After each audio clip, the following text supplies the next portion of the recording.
Welcome back, and thank you so much for joining us. I am Kendra Roberts, Vice President of Operations for Human Good and a proud member of the Housing California Board. Thank you again to all of our sponsors for being here. I'm honored to introduce our next session, The Power of Building a Unifying Housing Narrative. The panel includes experts on the latest narrative shaping research, including Dr. T from The Case Made, Ruby Boleria from CZI, Tommy Newman from the United Way of the Greater LA, Alina Harway from the Nonprofit Association of Northern California, and Residents United Network leader, Daphne Lamb-Perilliot. I'm glad to turn it over to Ruby, who will moderate this conversation. Enjoy. Thank you, Kendra. Thank you, everybody. We're so happy to be here. Today, I am joined by an amazing panel. We have Dr. Tiffany Manuel, the President and CEO of The Case Made, Alina Harway, Communications Director of Nonprofit Housing Association of Northern California, Tommy Newman, Senior Director of Impact Initiatives at United Way, Greater LA, and Daphne Lamb-Perilliot, apologies for that, Resident Leader United at Resident Leader United Network. So I'm going to share my screen here today with you guys as we go through this deck. Okay. And so can everybody see my screen here? Yeah, I think so. Great. And so speakers we just talked about. Let me go to presentation mode. Great. So, one of the things that we talked about, especially at CZI, in terms of thinking about how can we add value to this space, was really thinking about the raising public and political will for housing, right? At CZI, we believe housing is a fundamental right and that everybody deserves access to safe, accessible, affordable housing. We know many of the policies and programs actually that can help folks. So that political and public will building is so essential. And how do we get there? Really through narrative shift, right? That hearts and minds and value shifting. The one thing that we heard from across the field is the need and the desire to shift the conversation towards more workable solutions. Yet we also know the limitations that organizations face when it comes to the resources and capacity. And so the concern and the voice that we heard is a need for a statewide narrative framework that's both broad and deep, that's really data driven, right? Like I remember a few years ago meeting Dr. Tiffany Manuel and hearing her speak and just being so inspired by all the work she was doing at Framework Solutions then, at Enterprise then, and talking about, a really research-backed approach at storytelling that kind of develops this shift, which was so key. And so our vision is to conduct research to analyze and better understand voter attitudes across California towards a wide slate of reform policies and approaches. And that if we can identify this unifying narrative and set of corresponding messages, we can shift voter attitudes and values. So instead of kind of shooting messages out and seeing what sticks, where are people today? How can we meet them where they're at and kind of move them along the spectrum? So this is a kind of quick timeline of kind of what we've been doing and where we are. It's both quantitative and qualitative in approach. So we worked with a set of advocacy organizations, including Housing California, to help develop and guide the narrative research process. And again, focusing on voters, but we also wanted to see what the dialogue was like in the media. So we did a media landscape as well as a voter segmentation. Now we're currently testing frames on that voter segmentation, followed by a real world message testing. So what that is actually is a randomized controlled trial across the state of California to test how organizations can best partner and move the electorate. Dr. T, I don't know if you would add anything on that research process. She's been a key advisor throughout this entire process and helped since day one. Ruby, I love that we're talking about this conversation. I just want to add actually just the context in from this morning for those of you who saw the morning plenary and then wanted to follow on. We've been talking all day about the importance of narrative and being unified in some particular way around how we're addressing issues of housing. And what you'll hear across the panel today, including this initial conversation about what CZI is up to, is a lot of effort across the state to really be thoughtful about the way we're engaging folks. So you'll hear that from CZI and the way that you hear real thoughtful research-based approach at this. We're not asking you all to say messages because we think they're kind of nice and warm and fuzzy. Like all of the folks that you hear talk today are deeply invested and involved with how we take an evidence base and use that to better inform the field. You'll hear that from Alina from NPH. You'll hear that from Tommy Newman, from everyone in LA. You'll hear that from Daphne talking about the incredible work that she's been up to. And so we just welcome you all to this conversation. When I think about the work that CZI in particular has been doing, I'm really excited because I think it is really innovative for the field, right? We haven't really seen research of this kind that allows us to segment folks, to think about where people are starting out, and then think about specifically what kinds of messages might pull those folks forward. It's an approach that you often see in private sector marketing, but not one that we've used in the social justice space. So this is really interesting, innovative, and powerful. Starting, as you said, Ruby, with the qualitative all the way out to the message testing. We're in the thick of it now, and I'm excited to be part of what CZI is building. And I think, this research is in the context of a whole field of folks who are really thinking hard and doing the hard work of research to make sure that the messages that we share get woven into narrative in a way that's really effective. So that's what I'd say about that, Ruby. That was great. That was great. Here are some of the core narratives about housing that came out. None of this is particularly new, I think, to a lot of folks who've been in this field, but it's great to see it kind of in one place, categorized, kind of synthesized for us, where you have on the one spectrum, California has a housing crisis, we need solutions, no one can afford to live here, all the way to California's full, don't come, right? We don't got room, and kind of everything in between. Housing is a human right, the kind of build, baby, build, kind of how these show up as well in the media isn't necessarily a reflection of how they show up in the electorate, which is what this demonstrates. And I think one thing in particular that I want to say about this is we first did this in December 2019.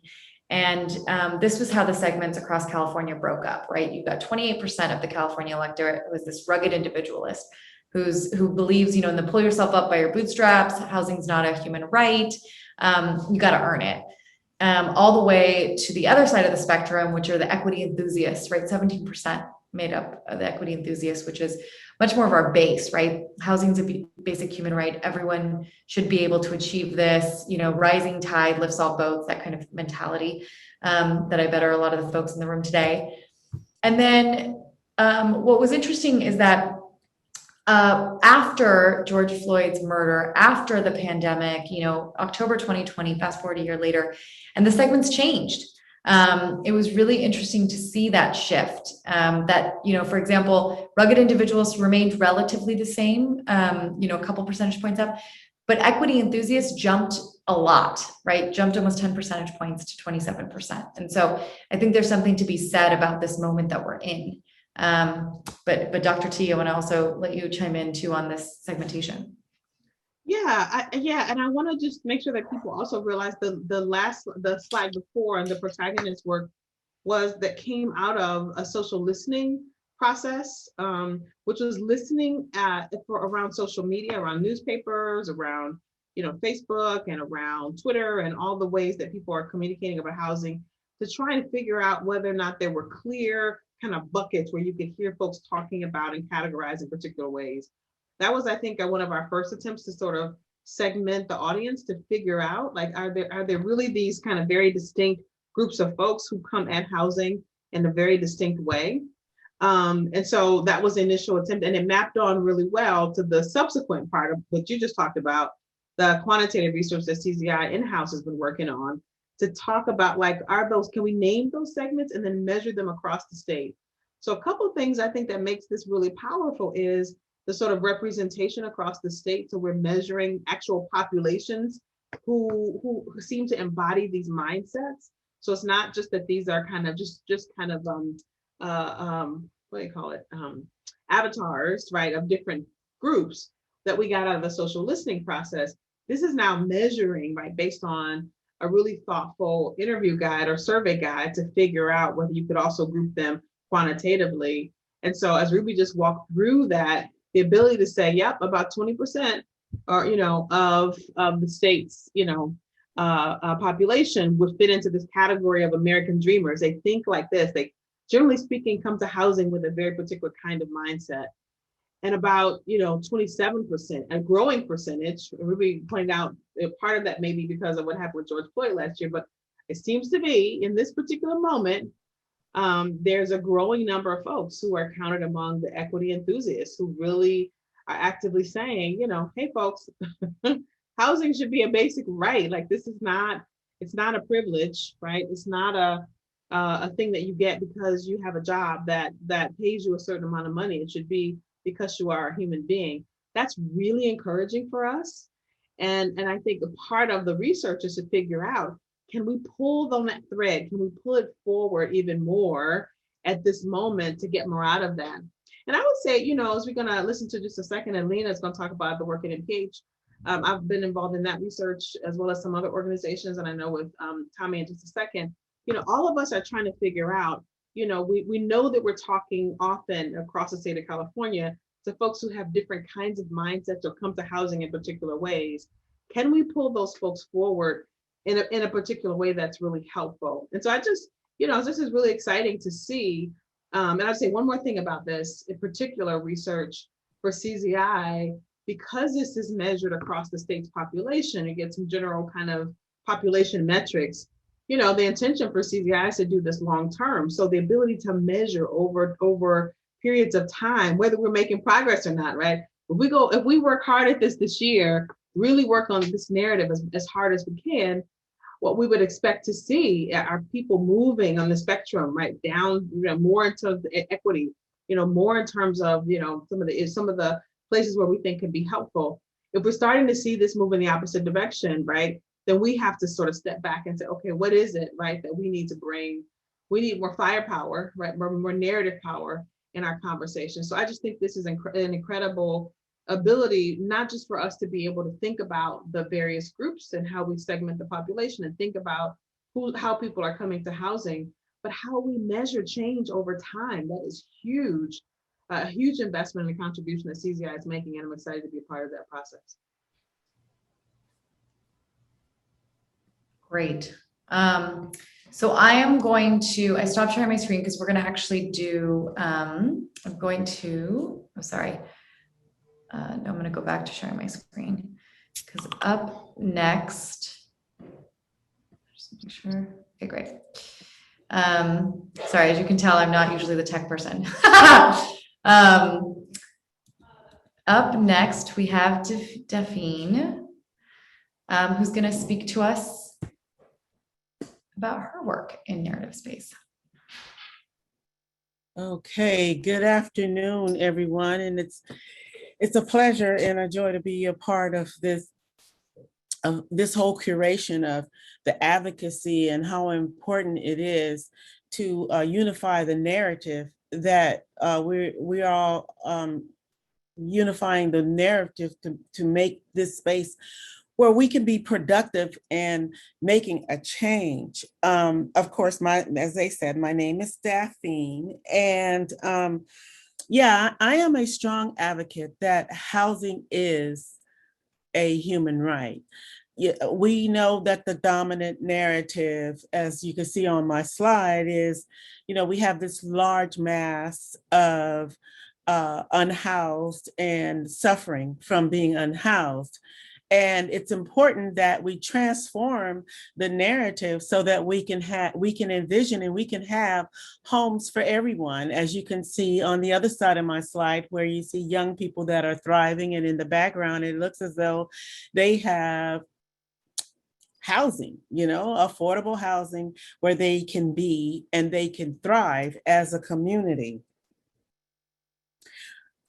affordable housing being a human right, the narratives that we would like to see that would unify us as a community and as a state or as a country is being valued, which means that because people are unhoused, it doesn't necessarily mean that they're unhoused by the dominant narrative is because they're lazy.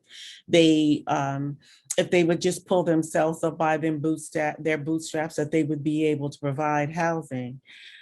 But we all know that the transformative narrative is that housing is a human right, and everybody deserves a safe place to live, a safe, affordable place to live. And my part on this in advocacy is hopefully that people, as a people, we can see things through the transformative lens that would unify us as a people to see things where we can make a change if we don't take in so much consideration of the dominant narrative, but focus on the transformative narrative.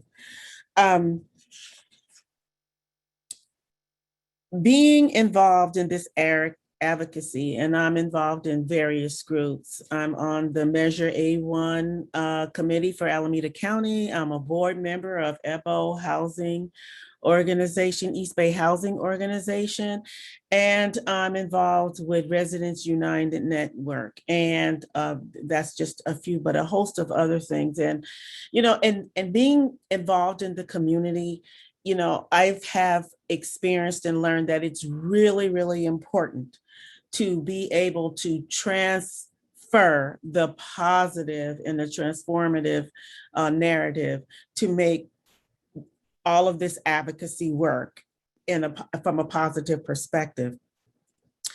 I feel like looking through the same lens, it's important to see how that can unify this advocacy. And I feel like that is a very strong, important part of the advocacy.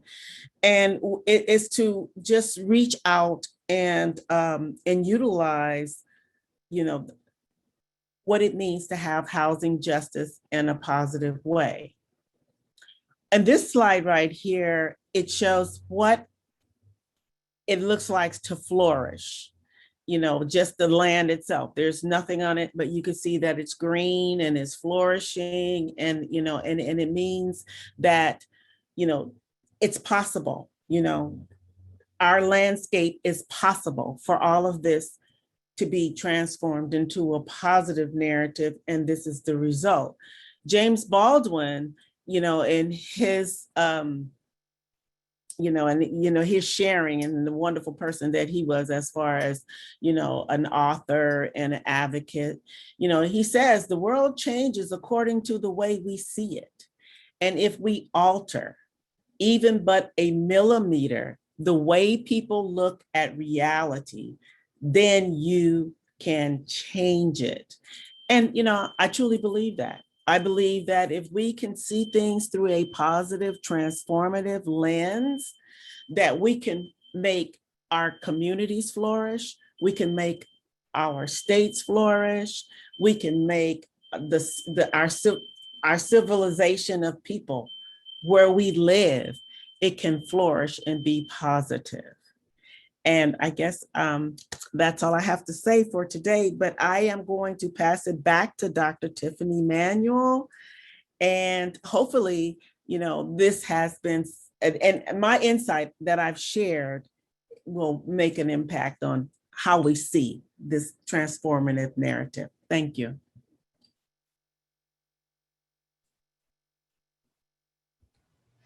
Daphne, thank you so much for those powerful words, and bringing James Baldwin into the room. Right? You know that you're in the right room when you get to be with James Baldwin, talking about the way in which people see the realities of the moment and why our ability to shapeshift the reality of what we're seeing is so important. We on this call, we know that another world is possible. We know that the one that exists doesn't have to exist in the way it is. And all of the folks on this call are trying to think through very carefully using research and science, and also the input, right, of folks like Daphne who have been involved and deeply embedded in community for a very long time and understand how to connect, right, bring all that together so that we can do the best possible job in this moment to move people forward. So we thought, I know that folks have been listening for for the better portion of the day here. And we thought that one of the things we might do was to be just radically inclusive, even in our own session, right? We certainly see that as part of the narrative that we're building, that radical inclusion. Everybody has a role to play in making sure that housing is a right for everybody, period. And so we want to model that here in this moment. For those of you who, so we're going to do something what we call some Jamboarding. Woo-hoo-hoo. So in the chat, I think somebody's going to drop the link to this Jamboard.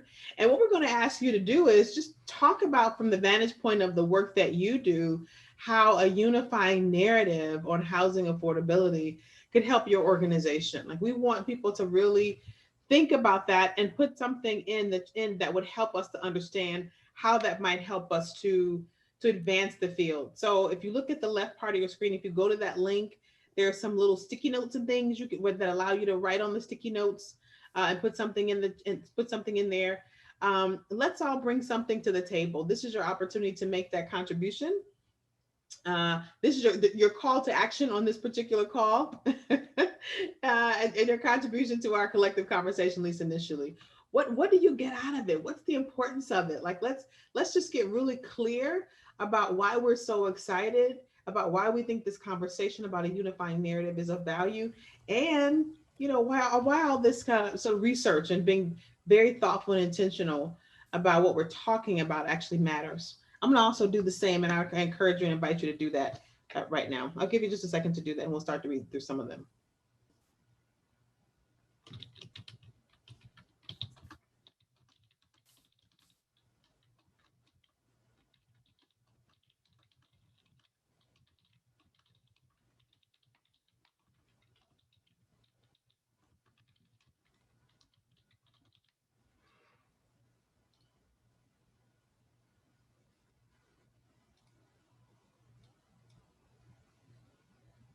Yeah, keep them coming, folks. So it's looking really good.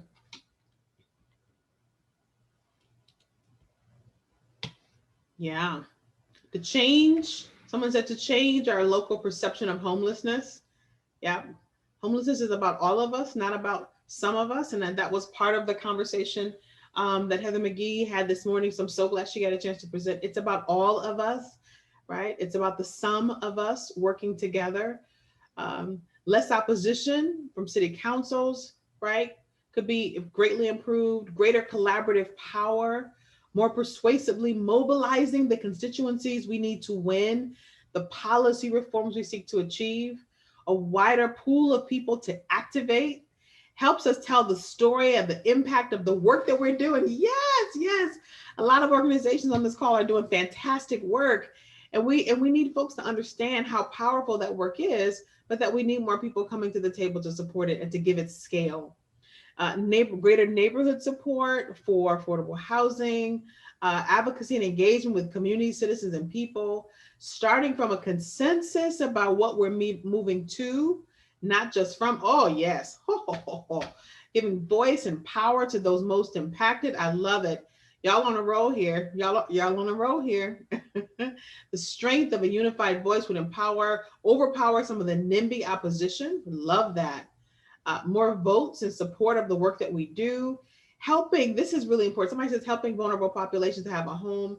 Just the impact really is what you're saying, and what we're trying to do gets so much better, especially for survivors of trafficking. I love that. I talk all the time about how to get new folks in this conversation. And for a lot of folks who are thinking about trafficking of all kinds, human trafficking, sex trafficking, whatever that is, it's much easier for us to put our arms around that when people have access to decent housing. The strength of a unified voice allows us to invite leaders and other influential people into a conversation that is, for the most part, been advocates mostly. really an activist and not really having a bigger conversation, helps us tell the story of our work, right? Helps us to connect in a big way. So I know that there are many folks who are still writing. We're going to continue to jam board, and we're going to produce this and kind of share this at the end, maybe come back to this at the end. But we just wanted to stop and just make sure that we're all on the same page, or at least in terms of people are thinking very strategically about why narrative and a unifying narrative is so important, and why we're taking the time to have this conversation, especially when you hear both Alina and Tommy, as well as some of the conversation that you just heard Ruby talk about, which is a lot of very thoughtful, careful attention to detail and careful attention, listening to folks and trying to encapsulate that in the narrative and messages. All of that intentionality is because we know what the power of a unifying narrative could be. And apparently, so do you all as well. So I love that. Thank you all for participating in that. So I want to go back and I want to make sure that we have time for our speakers. So I'm going to now close out this part of the Jamboarding exercise and send it over to Alina, who's going to talk a lot about one of my absolute favorite projects in the whole wide world, the Shift the Narrative Project, which is in the Bay Area. Alina? I bet you say that to all your projects you work on, Dr. T. But thank you for the cue up, and thank you, Daphne, for really framing out what is narrative as we were digesting what the statewide initiatives research has shown us about where folks are on this spectrum of different belief systems and values about housing justice. In the Bay Area, I'm really proud that NPH has served anchor organization for the Shift the Narrative initiative. And sneak peek of our key research findings. If we go back one slide, you get to see the cover of the playbook that we're going to be talking about today that we developed led by Dr. T and our table of 18 organizations across a wide spectrum of issue areas and experts around the Bay Area to really dig in on what it would look like to shift the narrative in the Bay Area. And you can see we ended up calling this playbook, the seize the narrative. This goes to Ruby's point earlier about how in the past year, there's really been this moment, this opportunity where it seemed like our nation and our state and our region were really listening differently and prepared to talk differently. And so we wanted to build off of all of the statewide research we were collaborating with and the research we did in the Bay Area to really put our tools into practice to say, how do we continue to advance housing and racial justice in the Bay Area in a meaningful way where people can hear and lean into what we're communicating. So now we go to the next slide. We did, we built off of the statewide research, we conducted our own research, and while it's very difficult to condense all of our research findings into four key points, this was our best attempt to really demonstrate what we thought were the most significant results that informed not just what people were thinking and feeling, but what would inform our understanding of what needs to happen in order to create meaningful change. The conversation is viral, but it's stuck in an unhelpful place. Bay Area residents value diversity, though are less willing to confront our history of racism and inequities. Folks hold true conflicting opinions simultaneously, and renters and homeowners don't speak the same language, especially not in shared places. We're going to walk through a couple of research sites to talk through each of these findings a little bit more. Please don't be alarmed if there's a lot of words on the slide. You'll certainly have access to this deck. You'll have access to our playbook and lots more resources if you want to dig in. But we're just going to be moving pretty quickly through some of these research findings to really support the conversation to have today. So the next slide. This is what my caveat is for, is because this next slide has the most words of any slide I will show you. This is pulled from a page from our focus groups findings that I wanted to show you to really illustrate what we meant by saying one of the research findings is the conversation is viral. You've probably experienced this in your own work. We saw it in our focus groups. We saw it in other research around, but you don't have to be the first person to bring up housing, even if you're not coming to a conversation that's framed around housing.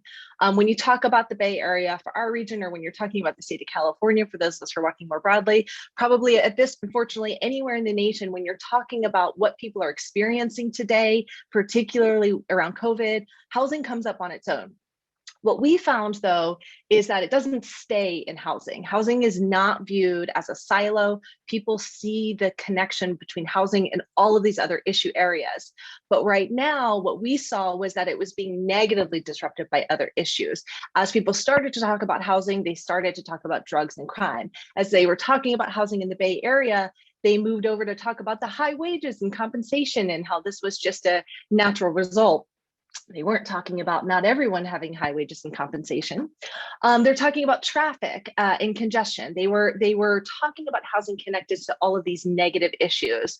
So what we did with this research finding was to really challenge and ask ourselves to note, like, if folks are already attaching housing issues to other issues, how do we turn that into a strength rather than a challenge? Next slide, please. Our second research finding was that Bay Area residents value diversity, though are less willing to confront our history of racism and inequities. The slide that I'm showing right now is from a polling review we did of a whole bunch of polls that had been conducted around the Bay Area over the past few years. And from top down, 80%, 77%, 76%, you see folks agreeing and supporting these statements that uplift the connection between racial justice and housing justice. We also saw in open-ended questions that people really value diversity as part of the Bay Area. And in statements such as these, you see that they understand that there's some connection between housing justice and racial justice. However, next slide. What you're seeing here is a slide from the values polling that we did as part of our initiative work. If this looks a little different than regular polling slides you're used to, let me try to explain briefly. On the left side of your screen is one side of the spectrum. On the right side is another side of the spectrum. And we asked respondents to put themselves on that spectrum of 1 to 100 in terms of where they align. For this particular question, the one that's circled here, on the left, there's a statement: past discrimination against people of color should not affect how people are treated today. On the right, on the other side of the spectrum, we said we need housing policy in the Bay Area that makes up for decades of unfair treatment of people of color. What you see here is that folks are more leaning towards the statement on the left than they are to the right.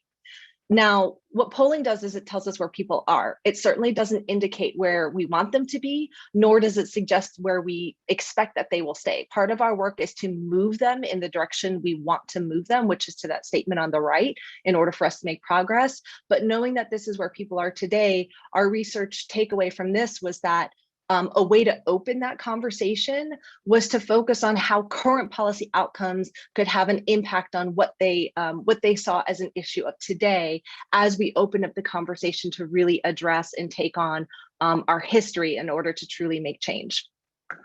Next slide, please.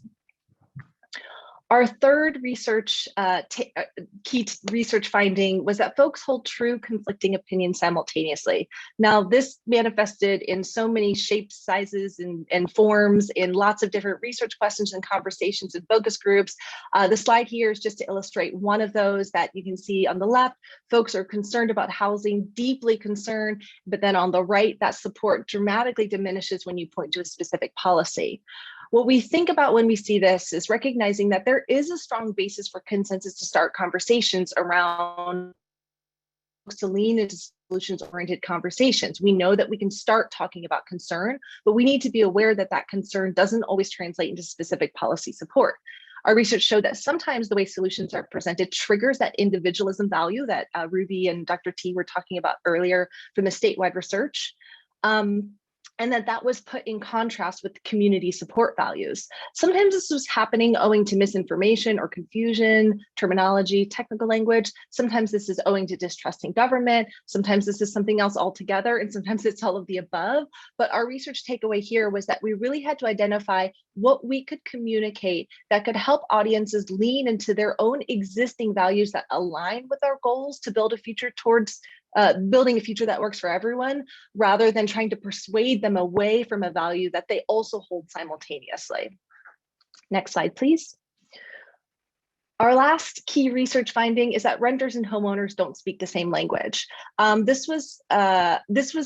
This is another slide from our focus groups report outs. And when we conducted those focus groups that were led by Dr. T, some of them included just renters and some of them were a mix of renters and homeowners.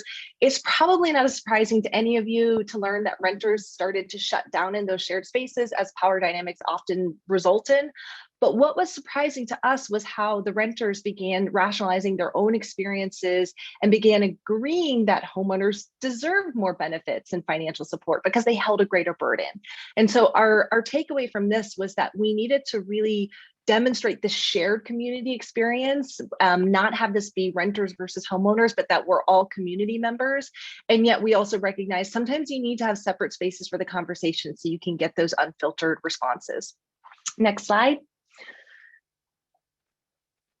This slide is in recognition that I talk really fast and we just covered a lot. It's a recap of those research findings, and this time now attached to it, not just what the research finding was, but what we in our initiative said, okay, so what do we do about it? So we finished our research, we digested the takeaways, we identified some things that we needed to do about it, and from that we created a playbook in partnership with Dr. Manuel. Next slide. This playbook was designed to unpack a series of narrative strategies that would allow us to put those findings and questions to work and start communicating in a way to help people connect to housing justice. One thing to remember is that beyond those rugged individualists, that slice on the left side of the slide that Ruby and Dr. T shared earlier, if you looked at the other segments, most people do believe in community and the critical role of housing. They just maybe had a different view of what is community and what is the role of housing. And so our core challenge was less persuading them to believe something totally different and more inviting them to lean into those values they hold about community and help expand their scope of what that meant. There's a number of strategies here, but if you go to the next slide, for the purposes of the discussion today, we really wanted to uplift 3 narrative strategies that we thought would be most useful to the audiences here, whether you're talking in neighborhood meetings about specific developments, public forums about ballot measures, community conversations about visioning a Bay Area for the future. These were strategies that we thought were a little bit different than maybe some of the other narrative strategies we've been using over time and that we have been talking about a lot over the past few years.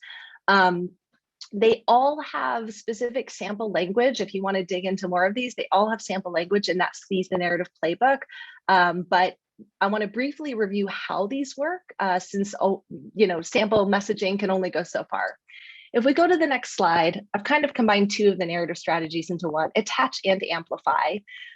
Research has shown us that there are values that help people powerfully connect with housing justice, chiefly that housing impacts aren't just about housing. So when people are reminded of their deep connection and reliance and connection to the rest of the community and seeing those who are in need, it helps them understand their own stake in this. We're not just helping people over there if I'm housing secure, we're helping all of us by making this change for our community. When people see how housing aligns with the other issue areas that they do care about and do understand, whether they're an education advocate or a climate change advocate already, showing them the connection between housing and racial justice to those other issues they already care about helps them understand that they already hold the power to advance solutions together to create a better Bay for us all. Next slide. The reframe strategy also comes in handy for a lot of our bystander audiences. We call them bystander in our research because, as we were said earlier, it's less about persuading people to believe something new and more getting them to lean into the values they already hold. So activating and mobilizing them on something that maybe they're just not super, they haven't been invited to lean into in a way that was meaningful for them. With Reframe, what we're thinking about is that the values we begin our conversations with should already be working to help people understand what they gain from being part of the solution. And Heather and Dr. T were talking about this at the beginning of today's conference as well. But sometimes we know that's not enough to prevent the conversation from getting sidetracked about what they fear they'll lose. Those are those negative disruptors from our research. So here we use a tactic to explain the consequence of their inaction. What will they lose if they fail to support housing solutions? What about the challenges that we face if we put housing on the back burner again? Next slide, please. The last narrative strategy I'm going to uplift here is to counter. Now, we've been talking about narrative strategy for a few years in this movement. And one thing, we used to all make these Mythbuster fact sheets and we said, stop doing those. Like, we don't want to repeat the opposition. We want to go out and lead with our story. And that is still true. We do not want to engage in direct tit for tat messaging, which often serves just to repeat and reinforce the misinformation we're trying to counter. But what this strategy is about instead is getting out in front of the misinformation. In particular, our research suggests that we can productively counter popular misconceptions like, if we just gave personal finance and budgeting lessons, we wouldn't have a housing problem. Or that, the Bay Area has a failed record on affordable housing, so we might as well stick our heads in the sand because there's nothing we can do about it. These are misconceptions, they're not facts. And by setting the stage early, even before folks voice those misconceptions, we can render them powerless before they get voiced. Next slide, please. So this is to sort of wrap up my illustration of how we're putting these narrative strategies into action. This is an organizing tool developed by the Housing Leadership Council of San Mateo County. If any staffers from HLC are here, huge shout out to you. Please take credit in the chat box. We really want to appreciate it. But what I love about this is that it's really using all of those narrative strategies together: attachment, reframe, and countering. What they did here, and I just grabbed a couple examples from back when we were tabling in person and they could have big materials. They had a number of things that people could choose that they loved about their neighborhood. And if you click this slide again, what we'll show is what would happen is after people identified, what do I love about my neighborhood? They lifted the flap and they could read about why promoting housing solutions would actually help us keep these things they love. So it flipped, it's that loss aversion tactic, that reframe. Instead of saying, oh, I'm afraid if we have more housing, my kids' class is going to be overcrowded, or whatever it is that they're worried about losing by having more housing, we show them that in fact we will win by having housing solutions. We will lose if we fail to act. So my next slide is simply an invitation to keep learning with us. I did see in the chat box that there's some info where to find later resources. There are links here. And what I'm really excited to share is that we just launched our new site, shiftthebay.org, which is the new coalition hub resource access for anyone to join us in this work. We literally just launched it. We sent a teeny sneak peek out to a few folks. We're really sharing it. You all are getting the first look here. We'll be sharing it with broader audiences later this week, but you can go on and check it out. You can get access to the playbook that we developed in partnership with Dr. Manuel, the message guides, the Cliff's notes of webinars and trainings we've offered before. And then you can also join our narrative community Slack, which is synced up with the statewide narrative learning lab as well. And with that, I'm going to hand things, I believe, over to Tommy, who's going to take us into the southern part of the state. Welcome to the southern part of the state. We're down here, it's hot. Good to see everybody. What an honor to be part of this really inspiring panel with people who are much smarter than me, and excited to help connect some of what we're talking about in theory to some of what we're trying to do. It's trial and error down here in LA with our Everyone In campaign. So if you're not familiar, the Everyone In campaign is a campaign run by the United Way of Greater LA. We worked really hard with a lot of partners, many people on this call, to pass some big ballot measures, but there was early concern that we weren't going to be able to deliver on a lot of the promises of those ballot measures, especially the ballot measures that relate to building of supportive housing. So we launched the Everyone In campaign almost 3.5 years ago now to create a set of resources, to create a set of tools, to create ways for people to engage and activate and support. And if we jump to the next slide, we'll see what we started to try to figure out about who was out there. And so similar to the other conversations and presentations, first things first, you got to understand your audiences, and you got to understand what you have to work with and what those audiences can hear and what they can't, what they're willing to do and what they're not, what they believe and what they don't. And then you got to figure out how to shift them a little bit. I love that James Baldwin quote. And so I think that the tension is always messaging versus narrative shift. And that's something that I regularly find myself and my team struggling with, because we're trying to react and respond in the moment as a campaign that's really built around the moment on the day-to-day fights, or at least debates, if we want to call them that here in LA. And so how you balance that tension between messaging and working with great intention to reframe, attach, reframe, as Alina so eloquently described, is really hard. But one of the first things we did in the context of trying to understand our audience and think about messaging and shifting that narrative was to do some research on who's out there. And so what we did was a battery of tests, testing a whole bunch of messages, testing a whole bunch of beliefs, some really interesting one-on-one focus groups. If you've ever been a part of the focus group, you'll know that the sort of standard practice is a big group of people and you ask them lots of questions. We actually tried, we were not pioneers in this space, but we actually said, okay, we don't want to do the big group. We actually want to do one-on-one conversations and really unpack what lies below the surface with people's attitudes. And that helped us start to better understand that about a third of LA County's population was absolutely with us. Strong communities, safe, thriving neighborhoods for everyone, invest in all of the solutions that we all know work and believe in. And so we were like, yes, you've got a third of people. A third is good. We could do a lot with a third. We could activate a third of people to push big ideas, to support buildings that are proposed, to advance policies. But then we wanted to understand what else did we have to work with out there. And if we were trying to, for example, get back to the 2/3 threshold for another ballot measure at some point down the road, what does it take to get there? And what we figured out was about 45% of LA County's population was what we call weak supporters. Not super committed to the concept of thriving neighborhoods for everyone, not super connected to the concept of ending homelessness, not super connected to housing first as a strategy.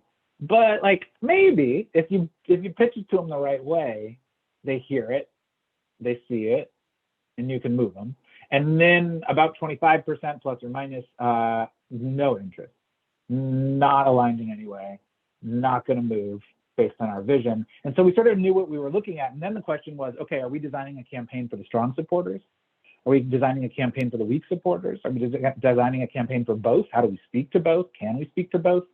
And move those weak supporters in our direction. And so if we jump to the next slide, you'll see how we started to test messages related to each of these audiences and sort of true up what worked and what didn't. And so what you'll see here is these are sort of mission statements of the campaign, one sort of line of exploration that we did.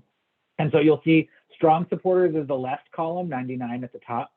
Weak supporters, the right column, 104 at the top. The numbers represent the resonance of the argument, or the statement. How strongly did it resonate? How strongly did people react to that statement? And so it's not on a scale of 1 to 100 or anything like that. You know, you get up into the 120s, that's about as strong as you're going to get. And then you can see it drops all the way down into the 70s. And so what you can see on this slide here is there are a lot of messages that work for one, but not the other in terms of audiences. Just take the first one as an example. Everyone In is a diverse coalition of neighbors who are working together to end LA County's housing and homelessness crisis with the best solution we have, more housing. Not bad actually in terms of resonance, but then go take a look at the second to last. Our mission is to organize our friends, family, neighbors to send a clear message to those in charge. If we don't see them working as hard as they can to get LA back on track, we're not giving them another chance. Strong accountability language, right? Again, we're sort of walking the line here between shifting narrative, activating and motivating people, grabbing their attention and being able to channel them. Not resonant for our strong supporters. Strong supporters are not, at least in LA County, it turns out, and I bet if we dug some into that CZI statewide narrative, we might come to some similar conclusions. Strong supporters are not motivated by beating up elected officials. They're not motivated by the sort of aggressive accountability language, but the weak supporters are. And so that creates some challenges for us, right? Like, so we probably can't speak to each of these audiences the same way when it comes to accountability, driving change, pushing for the vision that we have. But if we jump to the next slide, we can start to see where there is actually a fair amount of overlap in a lot of these audiences. So we can pick one here. How about the third one down? For too long, apathy and inaction have plagued our city halls, impacted the lives of countless individuals. Electeds can no longer expect our votes unless they're willing to step up and do what's needed to keep residents safe, healthy, and sheltered. So you can see the balance there, the tension we sort of pulled from each of those frames. There's accountability frame, but there is also a sort of collective safety and health frame. A little bit more workable. Some of it we like, some of it we don't. If we look at another one, how about the next one? It's our responsibility to make sure politicians deliver on the promises they make. Every official at every level needs to push for big changes to solve homelessness, and it's up to us to demand it. So I think what this starts to help us see here is how do we put some of these tensions in action? And Alina said it well, sort of framing strategies are very different than the messages you use to bring them to life. And it is really hard. It's really hard. I mean, I've been doing it for years, and the tension of speaking to the moment now and being able to speak in ways that don't damage us over the long term, but still activate and mobilize when you have these different audiences who are motivated by different messages, clearly is a really important tension for all of us to be constantly thinking about and exploring how we do this as effectively as possible. We can jump to the next slide. So how have we been doing it is the question. Narrative shift, activating people. How do we balance this and make sure we do this well so that we move the ball forward and advance our work? Here's an example. This is live right now. We do a lot of digital action tools. So this is a click to call. If people enter in their information, then click call me. Our system calls that person and then connects them to the elected official that connects to their zip code. That's why the zip code is a required field. And so you can see, what are we doing here? We're sort of a clear CTA, accountability directed at elected officials. And we're also sort of bringing in that system frame that all of us know is really always where we need to be. We need to talk about systems, not individuals. But then we need to sort of root that in the vision that we are trying to achieve. And so this is us trying hard here to figure out, if this tool were to go out to our strong supporters, would it work? Would they click? If this tool were to go out to our weak supporters, would it click, metaphorically and physically, and would it work? Let's jump to the next slide to see some other examples. We're also constantly experimenting with different types of events. And what we find is that our community pop-ups, where we bring different community partners and different ways to learn and engage. We have a virtual reality, back in the old days, but maybe it's coming back. We have a virtual reality tour of a supportive housing building. Storytelling events, helping people sort of stand up and share their first-person stories. We find that these are particularly resonant for our strong supporters. So how do you start to craft events, strategies, and tactics that speak to your different audiences so that you can sort of nourish them and give them what they need to engage and activate in really powerful ways? These are just some of the examples that we've been testing for the last 3 years and have had pretty strong results with. We can jump to the last slide here. So I wanted to keep it simple. I know we're going to throw it open to conversation, but hopefully this final component of the presentation today helps sort of take some of the theoretical, some of the vision, and marry it together with the really hard work of activating people who have a whole lot of asks and requests and constraints on their time. Really hard to break through that noise to get people's attention and turn them into action. And it's what we're doing our very best down here in LA to do every day.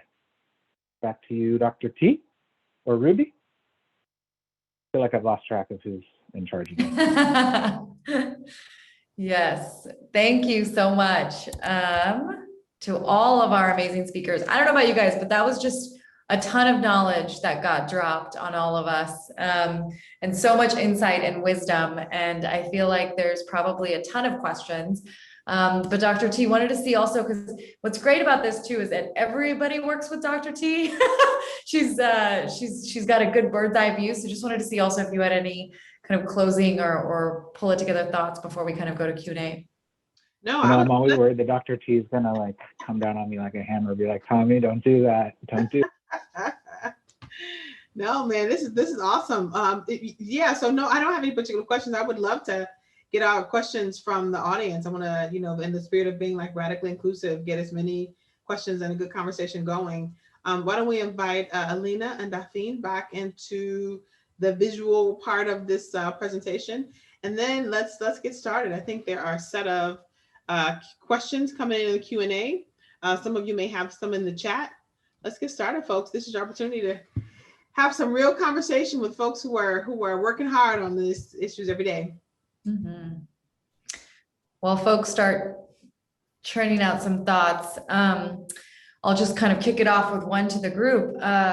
you know, one of the things I know that's come up for CZI's narrative work in terms of working with advocates too, as well as I know with some of the others, is sometimes the data shows messages that work don't always lead with race or class or things that we want it to lead with in terms of how it resonates with folks. So, and I know Heather McGee talked about this in her book, The Sum of Us too, and you know, there's a lot of folks working in this space. How would you guys approach kind of that tension in terms of working, you know, the difference between your base, mobilizing people, persuading, right? Those kind of different sectors that Tommy talked about and kind of moving folks along that.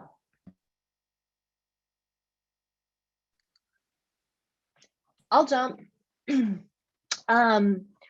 We, in addition to working with Dr. Manuel for our Shift the Narrative initiative, we also worked and used the race class narrative led by Demos and Anat Shankar Osorio to really ground our work. And I would say that given that we're doing narrative work, it's absolutely critical that we lead with race and class, and recognizing that you know, I had that slide about where people are isn't necessarily where we want them to be, but the only way we're going to get them there is if we have the conversation.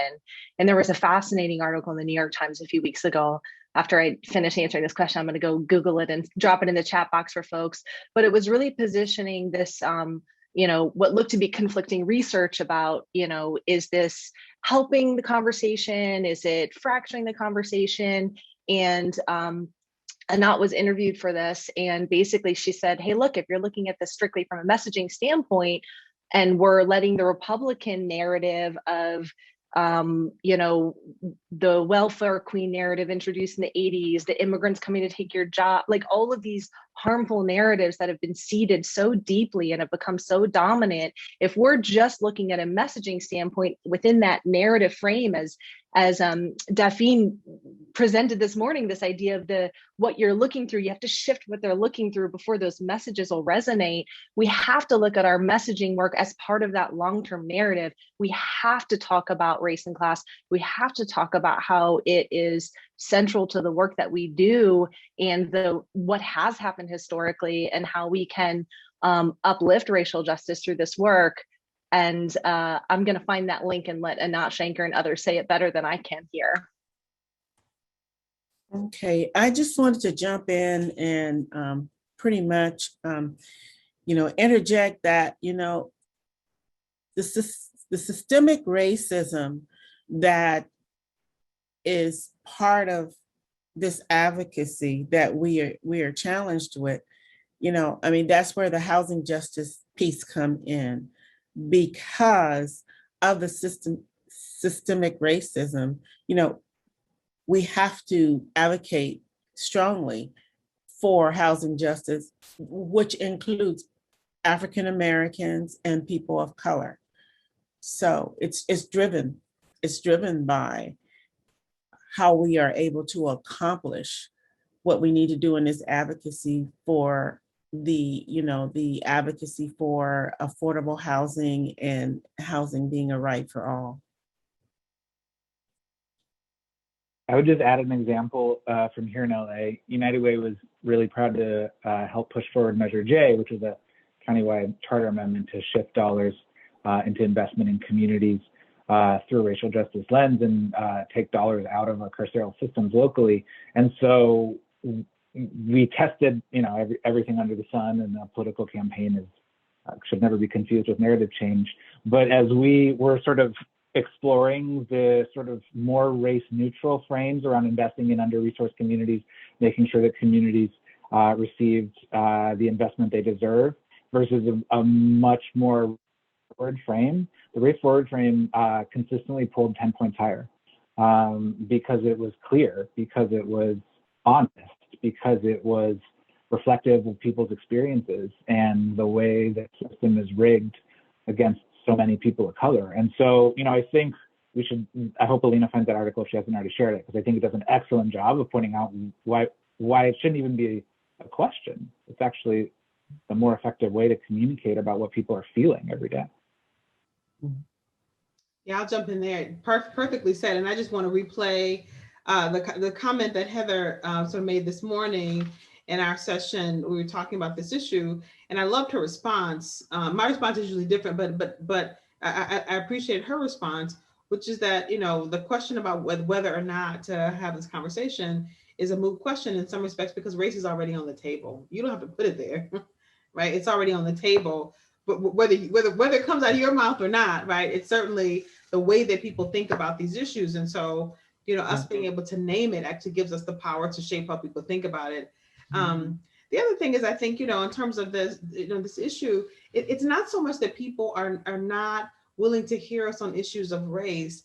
It's that when they hear us talk about race, they don't think there are lots of folks who don't see themselves included in the story of us that we're telling, right? And so this is a story about you all, right? And the way that we talked about this morning, zero-sum thinking, then I don't know where I fit into that.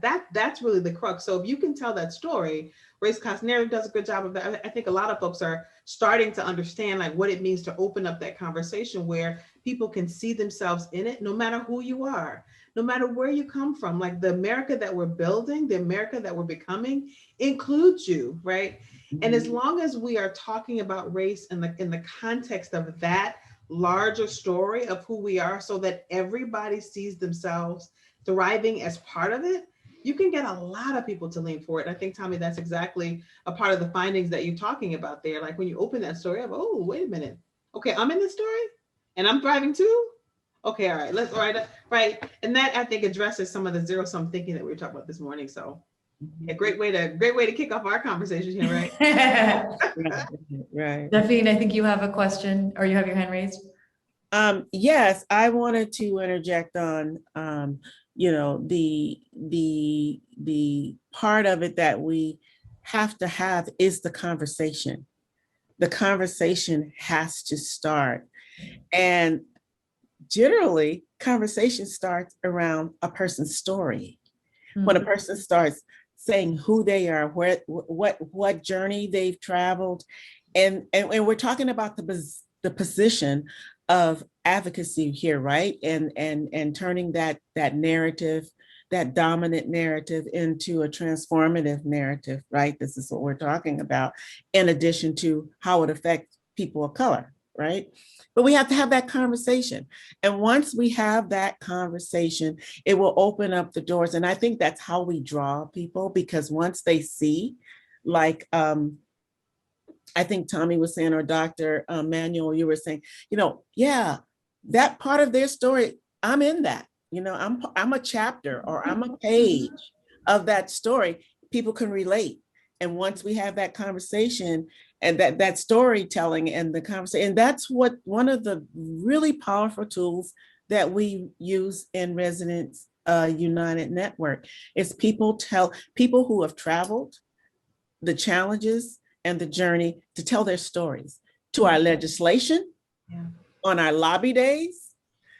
Oh my God, the stories make a difference. It makes a difference. It turns on a different headset and people see from a different lens. But yeah, I can wind this up with, yeah, it's very important to open up the conversation. And usually the way that we can do it is that storytelling portion of the conversation. Thank you. Yeah, I think that's so important, right? Story wins over facts, right? A lot of times, and we saw this. I mean, I think for even me personally, when Obama spoke at the DNC, right? The story of me and the story of us and the story of we as an organizer, right? You learn how to talk about your story, and, you know, oh, you come from an immigrant community. You can come from all different parts of the world, but now you've bonded on the fact that, you know, you're first generation or something. And so that storytelling as a tactic and narrative is so important. Okay, so we're working on the research, we're figuring out the right messages, right? We're getting through to folks. So now let's say we have all of that figured out. Mm-hmm. So I want to ask you guys, what do you think would be the biggest challenge in implementing that information? How do we translate that research into action?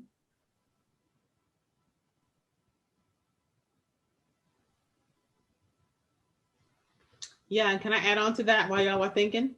Mm-hmm. I was going directly in the same direction. You and I we're having a mind meld here.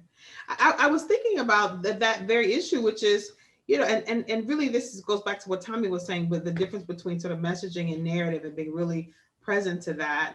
And I was having this moment of thinking about narrative power building. I mean, one of the things I think both Alina and Tommy that makes your work and your organizations really successful at the work that you do is a part of the organizing that comes on the back of this. So it's not that you are just creating messages that like, okay, here's a 3x5 card, go out and say this 5 times. It's that you've got really thoughtful folks who understand organizing is about taking that and thinking about how I weave that into my own story, what Daphne was talking about. Like that's got to become a part of the way that I tell about who I am and who we are. And the skill set, right, of that is really powerful. I'd love for y'all to talk about, you know, that piece of it, that sort of doing the research and then moving that over to the sort of organizer and the organizing work that you're doing, right? And the skill set that is involved in that and how y'all think about that, how you work toward that, how you know, keep talented folks, right, in your organizations who can do that, how you train folks, right, to embody that, all of that good stuff, I think, is what I'd love to hear more about. Alina, you want to go first? Go for it. I'll share a couple thoughts. There's a lot of questions between Ruby's and Dr. T's, but I think one important thing, I'm basically going to repeat something Dr. Tiffany Manuel just said, which was it's not just the communication staff. I think that's been a really important, we shifted the narrative inside of our own coalition about, so we could shift the narrative with our public facing messages. I feel like when we started this work a few years ago, when we would talk about it, our members and our partners would say, that sounds cool. I'll send my comm staff person to that. And we started there, and that was a great place to start because as we keep saying over and over, this isn't just messaging, it's more than that. But it was then being able to get more folks on board to like really see this as the bigger picture, long-term strategy that we all need to get behind. We can embed these learnings into how we're messaging now, and we have to make sure we're not, you know, inadvertently like reaffirming the harmful narratives.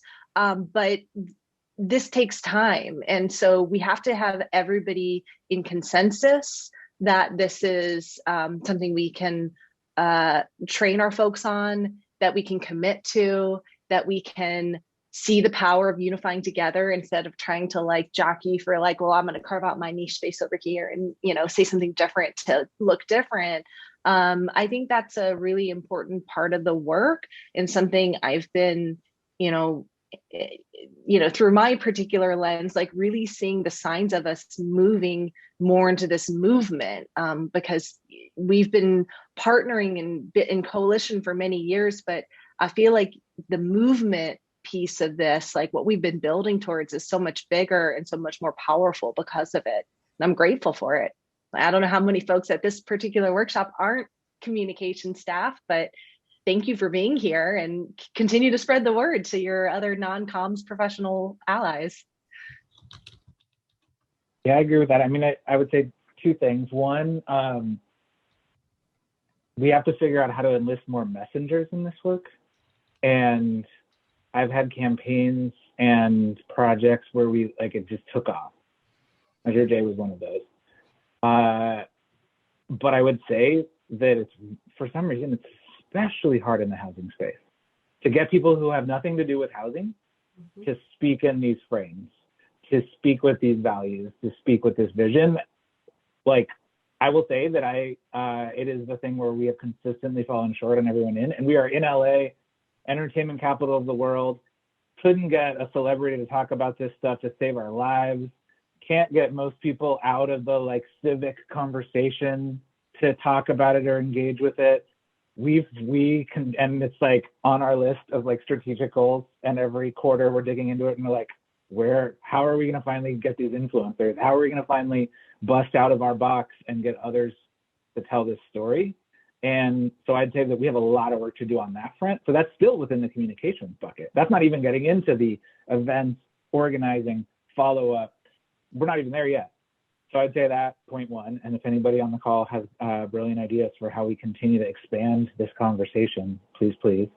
And then point 2, yeah, it will never work if it is billboards and social media ads and talking points alone. It will never it will never go. And so we all need to be looking and thinking for how we take it much deeper and further than that, into physical spaces, into partnerships, into relationships that go much beyond. And that's where I think we're stuck right now, to be honest. I think we've identified where we want to get. I think we know what we need to do, but operationalizing it and spreading it like wildfire, I should not use wildfire analogies in California, spreading it far and wide is the hard work that I think we've only scratched the surface on. Yeah, and I would love to get Daphne in here. I think what you're talking about is exactly what both of the organizations that she works with are just fantastic at. And one of the questions that I have for you, and I'd love to just think with you for a second, and it goes back to something Heather said this morning. She was just talking about the folks who are closest to the issue, who've seen the sort of underbelly of systems at an up close personal level, are the folks who ought to be at the center of redesigning that system, because they understand it better than anybody else, right? Because they get the underbelly of it. So I would love to have you just comment on that. I mean, as somebody who works deeply organizing folks who have deep, direct experience with some of the most challenging parts of our housing system, like what does it take to get not just folks to be able to stand in their own power, right, in the face of some of these, right, the very important experts, right, who get paid to do this work, right? Right. What does it take to get people's voice empowered in that conversation? And then also to get the experts, right, the suits we used to call them, to actually listen. Wow, I'm bursting at the seams here, because getting that message out, and in my experience in doing the community organizing, it is your community organizers. You know, I am in a position, you know, I'm retired, 40 years of mental health clinical work, right? And so, you know, one of the things that I did when I was working was provided housing for my clients, but now I can do it more on a legislative, political level. And so I'm in a place where I'm at a place where I'm at the beginning, the middle, and the end, because the beginning and Run United Network, that's what we do. You know, we initiate bills and bonds and supportive of like the AB 71 and AB 328, and you know, and so we're in legislation's ears and passing the message on. You know, we're doing phone banking not only to our communities but to legislation. We're on any chance that we get, we're bombarding and to get this message. Tommy, you were talking about how, you know, and Alina, getting the message, you know, to where it needs to go. And by the way, Alina, you know, we partner with you. East Bay Housing Organization partner with you. And so I'm involved in some of your stuff as well. And then that part of Runs United, and then being on the Measure A1 for Alameda community, doing oversight on how these funds come in and how we can make that difference. So, you know, that's one of the ways that we can get the message over, is being a part of all these different entities.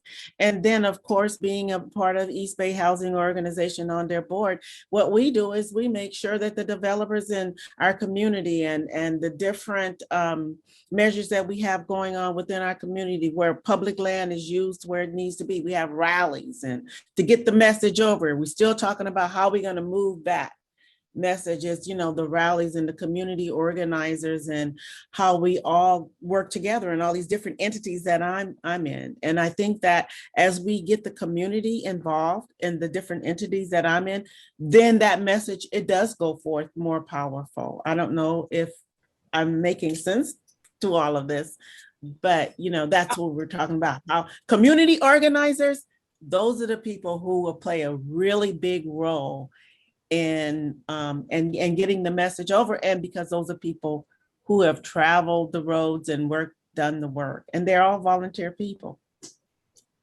Love that. Thank you so much. And on that note, we're going to close out. I think one thing also just in the chat is, and something I think we can agree to too, is that these goals are universal, right? Everyone deserves safe and accessible affordable housing. We have targeted strategies depending on who we want to reach, but you know, the goals are universal. And thank you guys so much for being here and sharing this space with me and sharing your wisdom and knowledge. Really, really appreciate it. Pass it to Kendra to close us out. All right, thank you all. Thank you to all of our speakers for sharing your wealth of knowledge and about uniting around a shared voice and narrative and the power that can bring. To continue the conversation and go deeper, join us tomorrow at 10:15 for a networking discussion on Heather McGee's The Sum of Us and its influence on our narrative. But right now, you're not going to want to miss a very special virtual screening and panel discussion on the Way Home documentary series presented by Kaiser Permanente. We are proud to work with Kaiser to unveil season 2 of this remarkable series here at Housing California. And we look forward to seeing everyone at 9 a.m. tomorrow for a welcome by trailblazer and progressive icon, Congresswoman Barbara Lee from California's 13th Congressional District, and as well as concurrent workshops on hot topics, tenant-led housing justice, moving and housing and health. Later in the day, we'll talk with key leaders in the Newsom administration and with our closing speaker, Michael Tubbs, a leading voice on guaranteed income, plus more workshops, music, exhibit booths, networking, HCD office hours, and meditation and movement. See you all tomorrow at 9 a.m. and thank you. Have a good day.